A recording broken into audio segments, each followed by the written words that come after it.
Hey everyone, this is Dan from Get Ready by Design, my new LLC that is veteran owned and educator owned up in the Northeast.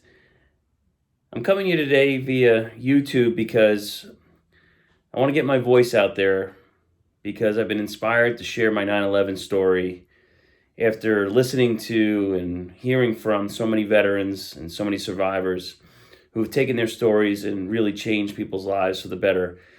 I want to let you know going through a trauma is inevitable in life, but getting through that trauma isn't inevitable. You have to work at it. It's taken me a long time, a lot of effort, a lot of different strategies to try and overcome my experiences on 9/11 and post 9/11. Again, I'm a veteran, mostly a veteran of the peacetime Army prior to 2001. That's why I was at the towers on 9/11, because I was transitioning. I was trying to enter the world of business. So I want to share with you a memoir that I wrote on the 10-year anniversary of 9/11, on the 10th year, the commemoration. I know it's been many years since, and my memoir has definitely developed. But I've been writing about it in poetry, in verse, in memoir, in creative writing, essentially since the day happened. But I'd like to read it to you today, and hopefully you'll listen. Hopefully you get something out of it. It's my 9/11 memoir. The Valley of the Shadow of Death, a Survivor's Tale. On 9/11, 2001, I stared into the gates of hell, survived, and for that I am thankful. I probably should not be here speaking to you, but I am. And when I go to that day, traveling through time, through all the moments of the past decade, I see myself standing there, questioning, wondering why I had survived. 9/11, 2001 started much the same as many others of the previous months. I awoke warm and happy next to my newlywed wife and began my day.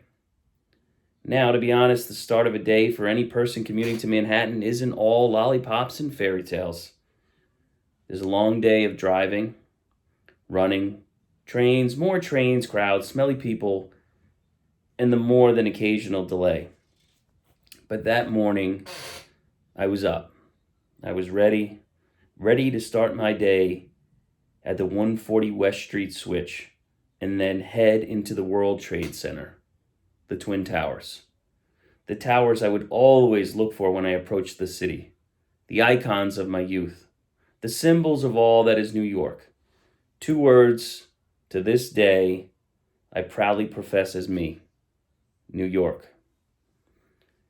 There was always something electric, like static, that followed my thoughts about working in the Big Apple. Goodness gracious, I had made it. I worked at the World Trade Center in New York. I mean that. A new husband, a new corporate man. I tied my tie and headed out. And by headed out, I mean I headed up, because my wife and I were living in her parents' basement. Chris had just started teaching. It was her second day in the classroom with 5 and 6-year-olds. And I was learning how to trade in my Army greens for the white-collar world of business. And we had to save money. Now here's where you'll say, oh, it's another one of those stories. But I assure you, it's the pure and exact truth. When I walked to the first floor, my mother-in-law, Carol, was there. She was making me breakfast. Now, you might think that's not anything special, but it was. This was not routine. In fact, it had not happened prior to that day. And we started to talk. The two of us love our Irish, I can't shut up if I tried trait. And we started talking. There was a homemade buttered roll in the toaster, and Dunkin' Donuts coffee was in the hopper. So instantly, we were not in a rush. I began to talk about my day, how I was going to Tower 2, how I needed to work with the sales guys from Verizon, and how I was hoping for a big lunch at Sparks. We were hoping to land a really big telecom deal with JP Morgan Chase. Well, the conversation continued till I realized I was about to be late for my train. An express on the Metro North direct to Grand Central Station.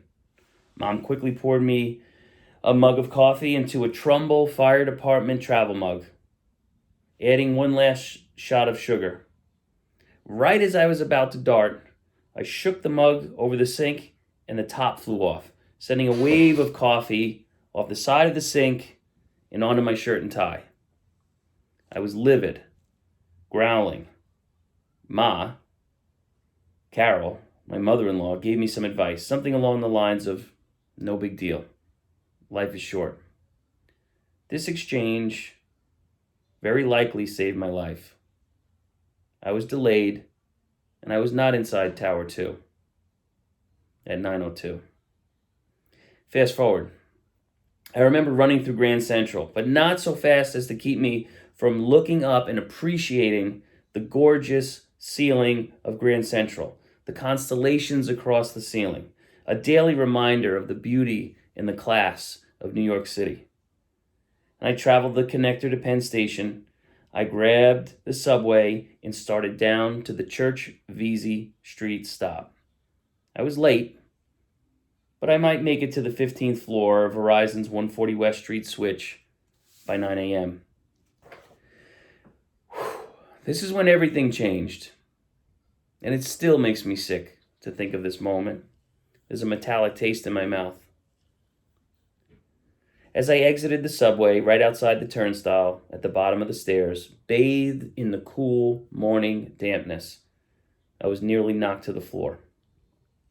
A black businessman dove down the stairs, landing on a combination of the first metal-lined step and pure concrete.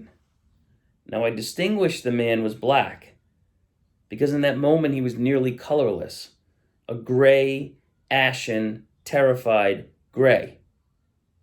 He grabbed me and screamed, "A plane." A plane just hit the tower. He then began to frantically tug at the turnstile, desperately trying to escape, to run, to get back on the subway. Dumbfounded, and a bit of a seasoned commuter at this point, I thought, this guy's nuts. And I started up the stairs. Then I heard them, the sirens. They were faint at that point, coming to life and approaching. The entire heart of the city's first responders were en route to the Trade Center. I wasn't even to the top of the stairs when it also occurred to me that guy was really well dressed for a psycho. That's when I saw the paper. It was everywhere, rolling in thick waves toward the Canyon of Heroes, where I had not so long ago watched the world champion Yankees roll as our hometown heroes. The man who dove down the steps had the right idea. Our world was coming to an end. When I turned to see the towers, I was expecting to see the magnificent image of all things New York. Instead, I was given a first-hand look into the gates of hell. A moment here. I mean that. The gates of hell. The North Tower was literally breathing fire. As the wind swept through the tower, tongues of flame were licking in and out of the wound. That's when I saw them. By the hundreds, waving and I'm sure screaming from the wreckage. Victims were hanging out of the building, straining to lean beyond the billowing smoke and the horrific flames. We all began to scream. Not scream in terror, scream in desperation. They're coming. Hold on. You're going to be okay. Moments later, I walked around St. Paul's and found myself standing with the church's cemetery on my left. I stopped screaming. I began to realize the ladder trucks would be worthless. The firefighters, God rest their souls, would have to walk with all their gear into that fire, into the hell, to save the people. I'm sure shock began to set in. life became very, very blurry. There were a series of images, streams of people running from the tower, others running toward the tower, most looking straight up. This is where I begin to realize just how lucky I am to be alive. I started to think you were in the Army. You know how to provide first aid. Get in there. Grab someone. Pull them out. Another said, leave. Live. This isn't your fight. You're in the way. It's time to go. The heroes are here. I turned and began to walk up Vesey Street towards City Hall when the guy who was next to me screamed, "God damn it." And he threw his Wall Street Journal to the street. When I turned back, I saw an image that has followed my thoughts, invading more times than I can express. Having jumped from the tower, a man was falling. I remember him vividly, dressed in a blue suit, white shirt, and red tie. He chose to jump, or he fell, as the flames of thousands of gallons of jet fuel were literally melting the building from its innards. As the crescendo of the crowd's screams became deafening, an even more deafening roar began and ended in an instant. The second plane was about to strike the South Tower. I was in the Army. I had seen many explosions. I had had live artillery literally fly over my head. What was inbound is beyond anything I can express. Lower Manhattan was vibrating with the scream of jet engines. I remember diving to the ground and rolling against the stone wall bordering St. Paul's churchyard. I honestly thought the sound at the time was coming from the North Tower, Tower 1. Nobody was looking at the South Tower. We were blindsided. The fireball was massive, catastrophic, excruciatingly hot, and the fumes of jet fuel were everywhere. The taste. I can still taste that fuel. In 2020, I can still taste that fuel. But the first moment is nearly frozen, like slow motion in every sense. The flames, you've seen them. They rolled out in a glowing, rounded orange, red and black and orange cloud. And instantly, the exit wound belched flaming debris that flew directly over all of us on the ground. The concussion and the comet of flying debris sounded like a freight train flying overhead. I don't believe I screamed, but I do know all of my U.S. Army Ranger training immediately kicked into thermonuclear, you need to save your ass mode. I typed that originally to try and make myself smile, because I broke down when I first wrote it. I honestly thought I was going to die. And I knew America was going to all capital letters war. I rolled to my right and began running up Vesey Street, thinking the South Tower had been hit so hard it was about to fall, as a tree would fall after being struck by a fatal blow. I had the image of a rolling inferno rolling behind me, rolling to consume me. And at that moment, she fell. She. The woman who fell becomes a metaphor for the entire day for me. There was a woman on Vesey. She looked wonderful, clad in her high-priced business attire, a tribute to the contemporary, strong American woman. She was running right next to me. To my left, I remember a man diving directly into a plate glass deli window. And ahead of me, the thump, thump, thump of a man running over a car that was trapped by the swarm of humanity. The stampede of hysterics on the run. But the woman, she fell. Now, when I write fell, I mean fell, like fell flat, like a 2-year-old falls. You fall on your hands and scrape your palms, that kind of fall. I was sprinting past her, and I truly, truly thought we were about to die. But I couldn't leave her. That's when he appeared. I turned thinking, I can't just let this woman be trampled. That's when he grabbed her. And I mean this. He didn't say, excuse me. He didn't say, can I lend a hand? Would you care to dance? Let me help you up. No. He ran full tilt, full sprint, and simply picked her up and kept running. I'll bring this to a close by writing and speaking.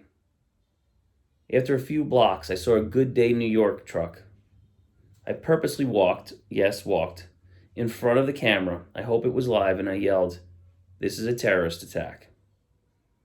I'm sure I also added a few expletives. I still wonder if they have footage of my terrified, angry rant that must have made the air that morning. In that moment, I thought the second explosion was a bomb. Now I know it was a plane.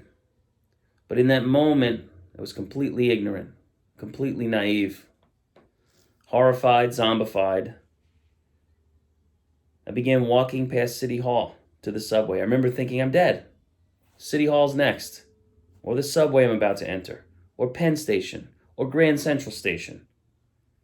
Silently walking past commuters still emerging from the subway to go to Lower Manhattan, I began to think they're about to see what I just saw.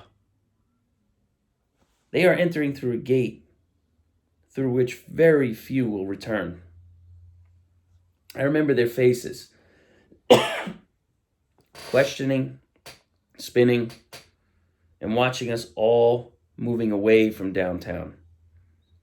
I hope they all turned and left before the towers fell. I could go on for a decade. I could go on to 2020. But thankfully, my story has continued. For thousands, the story exists in remembrance. I had no idea how to end that. I still don't. Except to say, never forget. Now, I'm going to share this on YouTube. Hopefully you'll watch. Maybe you'll listen. Hopefully it reaches you in some way. Because thankfully I'm still here. And I struggle with that memory every day. But I've learned to grow. I've learned to be more resilient. I've learned the strategies needed to live a better life. I seek joy every single day. I pray every single day. I say I love you to the ones I love before I leave them every single time. Never a doubt that I tell them that I love them every single time I leave them. I'll leave you with this. I'm so inspired by other veterans and other survivors and what they've said and what they've done. And I thank especially Marcus Luttrell and the Team Never Quit podcast, Dave Rutherford, Frog Logic Concepts, Dakota Meyer, Sean Ryan, so many others who've decided to take to media to share stories that inspire others and hopefully help others survive. And I'll leave you with this. I'm an educator now, and one of my favorite books to teach is Tim O'Brien's The Things They Carried. And I have a quote from the book.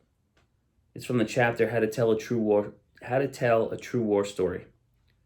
The quote is, "To generalize about war is like generalizing about peace. Almost everything is true. Almost nothing is true. At its core, perhaps, war is just another name for death. And yet any soldier will tell you, if he tells you the truth, that proximity to death brings with it a corresponding proximity to life. Live well, be well. You live in the greatest country in the world if you're in the United States. Never forget that. Never forget how we came together after 9/11. Thank you so much for your time.